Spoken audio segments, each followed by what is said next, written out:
Everybody, मेरा नाम है ईना और मैं हूँ आपकी personality doctor. Starting from the questions, कई बार इंटरव्यू में आपसे क्वेश्चंस जो पूछे जाते हैं that are related to your personality.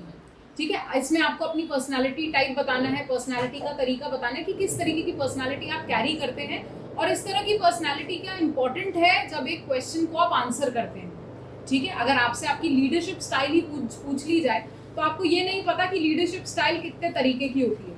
सो एक होती है ऑटोक्रेटिक लीडर्स, दूसरी होती है डेमोक्रेटिक लीडर्स, या तो इन दोनों का एक मिक्स बन सकता है। तो जैसे ऑटोक्रेटिक लीडर्स कौन होते हैं, जैसे किम योंग उन हो गया, ठीक है, from north Korea. So he is somebody who is a dictator. ठीक है, तो डिक्टेटर एक तरीका वो हो जाता है, दूसरा तरीका हो जाता है जैसे हमारे यहाँ पे। सो हमारे यहाँ पे डेमोक्रेसी है, जो इंसान जैसा चाहे वैसा पेश हो सकता है, जो इंसान जो रिलीजन फॉलो करना चाहे वो रिलीजन फॉलो कर सकता है, और किसी को भी आप कोई भी किसी भी प्रोसेस में कोई इंसान सड़क पे खड़े होकर मूतना चाहता है तो आप उसे नहीं रोक सकते।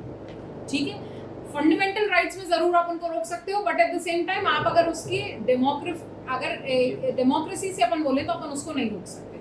वो जो चाहे जैसा चाहे वहां वो कर सकता है। क्लियर? सो सबसे पहला क्वेश्चन जो आपके इंटरव्यू में कई बार आपसे पूछा जाता है that is what makes you happy. क्या चीज है जो आपको खुश करती है? सो knowing that the things will remain in a state of uncertainty, आपने सामने वाले को बोला कोई ऐसी चीज जो मुझे लगता है, मैं इस बात पे भरोसा करता हूँ कि सर्टेनिटी कुछ नहीं होती।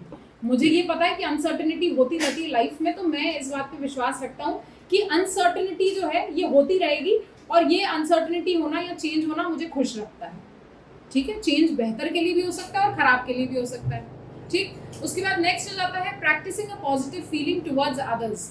आपने ये बोला है सामने वाले को कि मेरे को क्या चीज़ खुश रखती है, वो है practising positive feeling towards others. मैं दूसरों को देखकर खुश होता हूँ या मैं दूसरों की मदद करता हूँ तो मुझे खुशी मिलती है, मैं दूसरों को पॉजिटिविटी देता हूँ तो मुझे इसके बदले में खुशी मिलती है।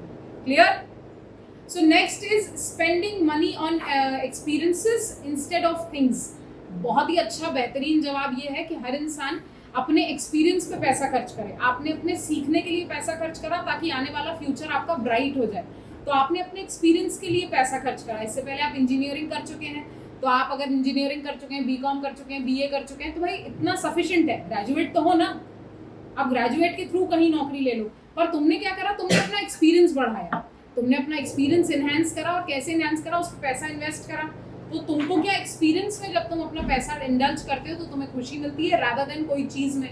हो सकता है कई बार हमने अभी कोचिंग की फीस भरी हो या कहीं कुछ सॉफ्टवेयर सीखा, तो हम क्या करते हैं, फ़ोन लेना था वो चीज़ हम पोस्टपोन कर देते। तो हमने यही बात यहाँ पर सामने वाले को समझाने की कोशिश करी है। Clear? The next is leading a helping hand to others. किसी की मदद करना जो है ये मुझे खुशी देता है और मुझे ऐसा लगता है कि मैं अगर लोगों की मदद करता हूँ तो ये मुझे खुश रखता है। क्लियर? सो हमेशा आंसर थोड़ी सी साइकी के हिसाब से देना। ऐसा नहीं कि what makes you happy, going out to parties makes me happy, नहीं, इस तरह का कोई जवाब आप नहीं देंगे। ऐसा जवाब देंगे जो आप सामने एचआर जो बैठा हुआ है उसके तरफ से सोचते हुए आपको जवाब देना पड़ेगा। ये जवाब तुम ना अपने माँ बाप को दे सकते हो कि going out to party will make me happy पापा। ठीक है, तो तुम्हें हमेशा ये सोचते समझते हुए जवाब देना पड़ेगा कि क्या जवाब तुम दे रहे हो एटलीस्ट एचआर के सामने बैठते वक्त। ठीक है, next is what makes you angry. कई बार लोगों से सवाल करा जाता है क्या ऐसी चीज़ है जो तुम्हें गुस्सा दिलाती है। ठीक, सो सबसे पहले being told wrong when I am not.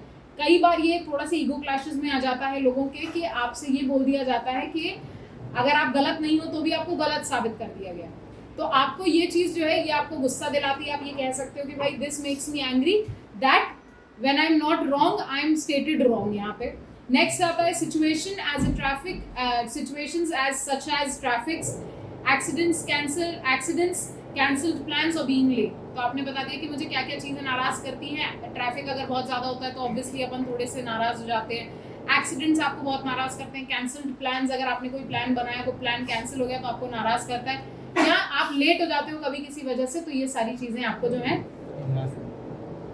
नाराज़ करती हैं। ठीक, next is lack of attention. अगर मैं किसी को कोई बात समझा रहा हूँ, बताने की कोशिश कर रहा हूँ, तो ये सारी चीज़ें जब कोई सामने वाला नहीं सुनता तो ऑब्वियसली मुझे ऐसा लगता है कि ये एक प्रॉब्लमैटिक चीज़ है। ठीक है, next is disturbance during my work. अगर मेरे काम में मुझे कोई डिस्टर्ब करता है तो ऑटोमेटिकली जो है मुझे ये चीज़ अच्छी नहीं लगती और मुझे ये चीज़ नाराज़ कर देती है। Next is what are your bad habits. हमने एक इंटरव्यू कंडक्ट करा था यहीं पे कोचिंग में ही, और हमारे को एक बच्चे ने बोला कि my bad habits are that I drink and I smoke. So हम इस तरीके के जवाब देने से अच्छा कोई बेटर जवाब दे सकते हैं। सबसे पहले मैंने यहाँ पे जो जवाब लिखा है दैट इज शाइनेस। मेरी एक बैड हैबिट है कि मैं लोगों से थोड़ा शाय रहता हूँ, इंट्रोवर्ट रहता हूँ, मैं लोगों से कम बात करना पसंद करता हूँ, ये एक मेरी बैड हैबिट है। दूसरा, गेटिंग स्ट्रेस्ड अराउंड डेडलाइंस।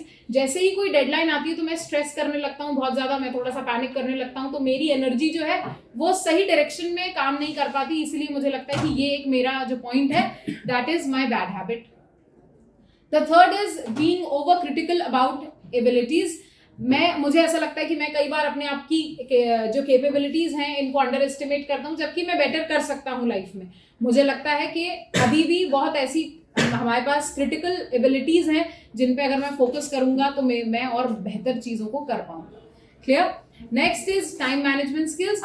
तो भाई मेरे को ऐसा लगता है कि I am somebody who is a little poor with, बहुत नहीं बोलना, a little poor with time management. कई बार आधे घंटे डिले हो जाता है, 1 घंटे डिले हो जाता है, तो ये मुझे एक लगता है थोड़ा सा प्रॉब्लमैटिक है। बाकी आई डोंट थिंक कि मेरे पास ऐसी कोई इसके अलावा बैड हैबिट है। तो ड्रिंकिंग, स्मोकिंग, ड्रग्स एंड ये सब चीजें नहीं मेंशन करना है सामने वाले को, ठीक है? ये तुम्हारा कंप्लीटली पर्सनल मैटर है, तुम क्या करते हो ये तुम्हारी जिंदगी है, तुम्हें पता है वो चीज गलत है, उसके डब्बे पे भी लिखा हुआ है, इसके बाद भी तुम करते हो तो ये तुम्हारा प्रॉब्लम है। It is completely an individual thing.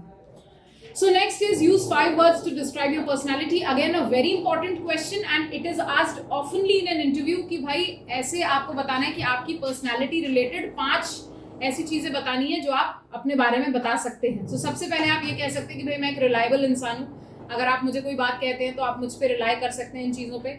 Next is introverted. मैं थोड़ा सा इंट्रोवर्टेड टाइप का इंसान हूँ, ये मेरी पर्सनैलिटी टाइप है। Next is thoughtful. मैं लोगों को लेकर थोड़ा सा थॉट देता हूँ, अगर किसी को चोट लगी है। मैं थोड़ा सा भावना टाइप का इंसान हूँ कि इमोशंस आते हैं मुझे लोगों के लिए, यही डिफरेंस है तुम में और एक जानवर में। तो मुझे लगता है मैं चीज़ों पे थॉट देकर उन चीज़ों पे काम करना पसंद करता हूँ। थॉटफुल हूँ लोगों के लिए भी और अपने काम के प्रति भी। उसके बाद next is flexible. Yes, I am a very flexible person, क्योंकि मुझे लगता है कि जितना ज़्यादा काम अपन रिस्पॉन्सिबिलिटी लेते हैं उतनी ज़्यादा फ्लेक्सिबिलिटी हमारे अंदर होनी चाहिए उस काम को कंप्लीट करने के लिए। Clear? Next is hard working. So भाई अपन ये बता सकते हैं कि अगर आपने अपनी पर्सनालिटी को बताया तो आप ये भी मेंशन कर सकते हैं कि I am a hard working person. मैं एक हार्ड वर्किंग इंसान हूँ और मुझे लगता है कि जब मैं काम करता हूँ तो ये सारी चीज़ें जो है बहुत ज़्यादा इंपॉर्टेंट है कि मैं ये पूरी जो काम है इसको बहुत शिद्दत से करूँ, उसके लिए मुझे एक हार्ड वर्किंग बंदा होना बहुत ज़्यादा ज़रूरी है। So the next is how do you think that you are perceived by other people. लोग तुम्हें किस नज़र से देखते हैं? तुम्हारे दोस्त से नहीं पूछा जाएगा ये सवाल, पर तुमसे पूछा जा रहा है ये जानने के लिए कि तुम्हें क्या लगता है लोग तुम्हें किस नज़र से देखते हैं। तो आप ये बताओगे कि भाई लोग मुझे सबसे पहले जज कैसे करते हैं, तो सबसे पहले मेरे फेशियल एक्सप्रेशंस के थ्रू लोग मुझे जज करते हैं। Second is the way I stand. लोग तुम्हें कैसे जज करते हैं? जिस तरीके से तुम खड़े हुए हो। Next is the way you shake your hands. तुम किस तरीके से हाथ मिलाते हो सामने वाले से। कई बार तुम किसी सामने वाले से ऐसे हाथ मिलाते हो कि उसका हाथ टूट जाए, इतनी जोर से हाथ मिला लेते हो। So it is completely individualistic कि आप अपनी पर्सनैलिटी, सामने वाले ने आपसे पूछा है कि वो आपको कैसे जज करेगा, तो आपने बता दिया कि मैं मेरी बॉडी लैंग्वेज से, फेशियल एक्सप्रेशन से, मैं किस तरीके से खड़ा हुआ हूँ, किस तरीके से हाथ मिला रहा हूँ, या मैं किस तरीके से कम्युनिकेट कर रहा हूँ। ठीक है? इस क्वेश्चन को हम अगर दूसरे नजर से देखेंगे तो इस क्वेश्चन का मतलब होगा how do you think that you are perceived by other people. कि अगर वाकई तुमसे किसी दोस्त से तुम्हारी पर्सनालिटी के बारे में पूछा जाए तो तुम इसको किस तरीके से जवाब दोगे। तो ये यहाँ पर तुम अपनी पर्सनालिटी के बारे में बता सकते हो कि हार्ड वर्किंग हो, स्मार्ट वर्किंग हो, आप थॉटफुल हो, क्रिएटिव हो, एनीथिंग। ठीक है? तो यहाँ पर मैंने आपको 2 तरीके बता दिए कैसे आप परसीव करते हो किसी के बारे में जब आप बताते हो तो। ठीक? So next is what are you good at. तो आपसे अगर ये पूछा जाए कि भाई आपकी पर्सनालिटी ऐसी है तो आप किन चीज़ों में बेहतर हैं, तो आप सबसे पहले कहेंगे आई am good eight dealing with people. मैं लोगों के साथ डील करने में बहुत अच्छा हूँ। मैंने यहाँ पे आपको सैम्पल आंसर्स दिए हैं, आपको अपने हिसाब से एक आंसर इसमें से डिटरमाइन करना है। सबसे पहले आई am good eight dealing with people, मैं लोगों से डील करने में अच्छा हूँ। Next is I am good eight keeping secrets. मैं जो लोग मुझे सीक्रेट्स बता देते हैं मैं उनको अच्छे से संभाल कर रखता हूँ। ऐसा नहीं कि मुझे यहाँ पता चला मैं नीचे जाके पूरी दुनिया में गाना गा दिया इसका। ठीक? Next is I am good eight task prioritisation. मुझे पता है कि मुझे सुबह उठ के कौन सा काम करना है, उसके बाद मुझे दिनचर्या में कौन सा काम करना है, तीसरा चीज क्या करना है। तो मैं अपने टास्क को प्रायोरिटाइज करके रखता हूँ कि मेरी प्रायोरिटी पहले क्या है और मेरी प्रायोरिटी दूसरी क्या है। क्लियर? उसके बाद आ जाता है I am good at communication skills. So आप ये भी कह सकते हैं कि I am somebody who is very good at communication skills, या I am an influential communicator, I am a good communicator. तो आप इस तरीके से अपनी पर्सनालिटी टाइप के बारे में यहाँ पर बता सकते हैं when you are asked what are you good at. Clear? So next is what are your top 5 achievements in life so far. आपके कौन से ऐसे 5 जरूरी अचीवमेंट्स हैं जो आपको लगते हैं बहुत बेहतरीन है. तो उसमें सबसे पहले आप ये कहिए organising and successful social work event. हम सब ने एक कॉलेज में पढ़ाई करी है, वहाँ पे हमने कभी ना कभी सोशल वर्क में पार्टिसिपेट करा होता है, वॉलंटरी वर्क में पार्टिसिपेट करा होता है, या फिर उसके अलावा हमने कॉलेज के फेस्ट होते हैं इसमें पार्टिसिपेट किया होता है. तो आप ये बता सकते हैं कि आपने किस तरीके से इसमें पार्टिसिपेट किया है. Next is beating sales target. आपने भाई अगर कोई सेल्स की नौकरी करी है तो आपने वो सेल्स टारगेट्स जो है अपने चेंज करे हैं, ये मेंशन कर सकते हैं. नेक्स्ट इज मेंशनिंग अ को वर्कर इन हिज ट्रेनिंग. आपने यहाँ पर बोला है कि भाई आपने कोवर्कर्स को अपनी ट्रेनिंग दी है, आप क्योंकि बड़े थे तो आपने एज अ सीनियर रिस्पॉन्सिबिलिटी ली और आपने अपने कोवर्कर्स को ट्रेन किया है, तो आप ये मेंशन यहाँ पर कर सकते हैं.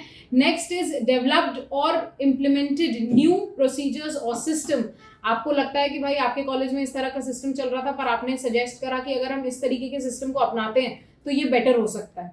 ठीक, तो ये चीज़ हमने यहाँ पर अचीवमेंट में मेंशन करी कि मैंने इस तरीके के अचीवमेंट्स अपने लाइफ में किए हैं.